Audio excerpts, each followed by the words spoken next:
Affronter la mort d'un homme dont on a partagé près de 50 ans de sa vie et avec qui on a eu une fille n'est pas une mince affaire. Si est l'expérience que traverse pourtant Véronique Bevilacqua depuis 2 ans. Le 16 avril 2020, Christophe rendait son dernier souffle après avoir été hospitalisé pour un emphysème diffus aggravé par la contraction de la Covid-19. S'ils n'étaient plus ensemble depuis près de 20 ans, Christophe et Véronique Bevilacqua n'avaient jamais pris la peine de divorcer et étaient restés soudés. Si elle qui, 2 mois après sa disparition, s'était occupée, entre autres, des biens de l'interprète des mots bleus en organisant une vente aux enchères des objets de collection qu'il possédait. Malgré les 2 années écoulées, Véronique Bevilacqua n'a pas encore tourné la page, du moins pas comme elle le souhaiterait.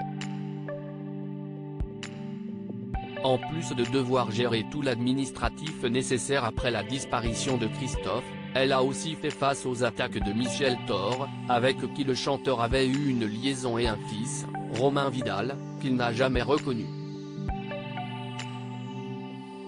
Sur le plateau de Touche pas à mon poste ce mercredi 22 juin, Véronique Bevilacqua a donc fait savoir qu'elle était à bout de devoir tout encaisser seule depuis le début. « Je veux qu'on me laisse tranquille », a-t-elle tout bonnement déclaré. Si moi qui ai tout organisé, je me suis occupée de tout, de l'appartement toute seule, c'était très dur. Si pour ça que je suis un peu au bout de ma vie là, a-t-elle poursuivi. Si Cyril Hanouna lui a remonté le moral, Véronique Bevilacqua n'a pas caché que la période était encore très compliquée à gérer. Si dure franchement, je ne le souhaite à personne. Je sais qu'il y a toujours pire dans la vie, mais sans déconner, si très dur. Sur le plateau, la maman de Lucie, la fille de Christophe, a aussi poussé un coup de gueule à l'encontre de Michel Thor. Cette dernière soutient que si le chanteur d'Aline n'a pas vu son fils aussi souvent qu'il le voulait, si parce que Véronique faisait barrage.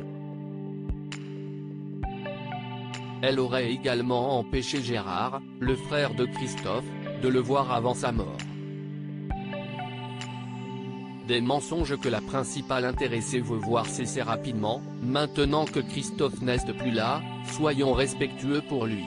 Même si on n'est pas respectueuse envers moi, arrêtons tout ça. Le problème, si que ça s'est passé quand Christophe était entre la vie et la mort.